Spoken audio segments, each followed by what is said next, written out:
The sun dipped low over the riverside. 14-year-old Sudhir sat quietly at the edge of the river, his canvas resting on a flat stone. He lifted his brush, trying to paint the perfect stroke, but his hands trembled. The line broke. He sighed. Another ruined effort, another defeat swallowed by the river. Beside him, his grandmother Meenakshi arrived with her gentle smile. Settling down next to him, she began humming the Thirukkural that always calmed his heart. மலர்மிசை ஏகினான் மானடி சேர்ந்தார் நிலமிசை need வாழ்வார். Her voice was soft, almost like the river itself was listening. Sudhir looked at her, confused yet comforted. Pati, he asked softly, why do you sing that kural every day? Meenakshi dipped her fingers into the cool river water and smiled. Kanna, the lotus rises from the mud. Even when life drags us down, if we hold on to the divine feet, we rise too. Sudhir looked at his trembling hands again. Maybe he could rise. The next day at the temple, colorful posters filled the walls. Painting contest, lotus and divinity. The winning piece would be displayed inside the temple forever. Sudhir's heart thumped.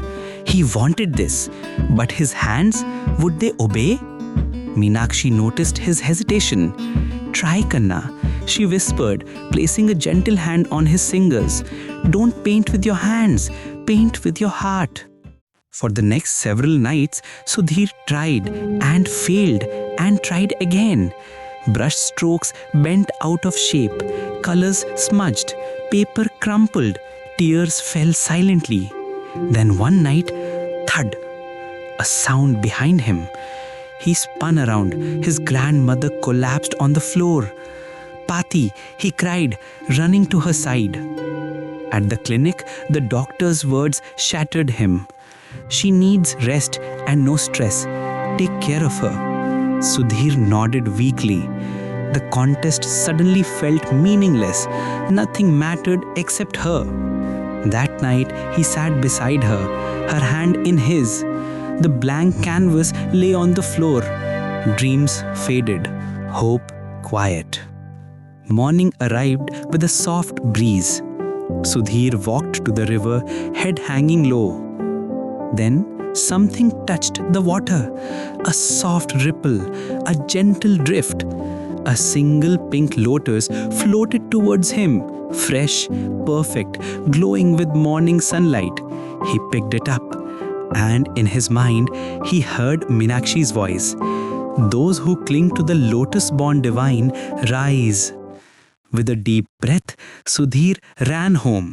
He placed the lotus next to his canvas, dipped its petal in paint, pressed it gently onto the canvas. Thump! A perfect imprint bloomed. Sudhir's eyes widened. His trembling hands weren't painting, the lotus was. Again and again, he pressed the petals, forming circles, patterns, shapes, until slowly, gracefully, the image of divine lotus feet appeared, radiant, sacred, alive. At that moment, Meenakshi opened her eyes. She saw the painting. Tears filled her eyes. The temple festival was vibrant and loud.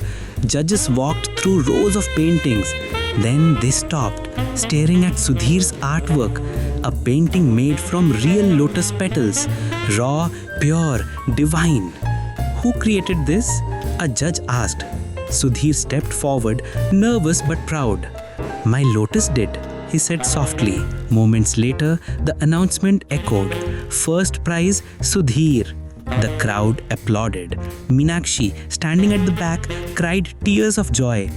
Sudhir ran to her, wrapping his arms around her tightly. Life may not always bloom, she whispered, but with faith, God can make anything flower. The golden light of the festival washed over them as they stood together, two souls rising above their struggles, just like the lotus. Faith is not about having strength, it is about rising even when you tremble. மலர்மிசை ஏகினான் மானடி சேர்ந்தார் நிலமிசை need வாழ்வார். Stay rooted in goodness and purity. life will bloom beautifully.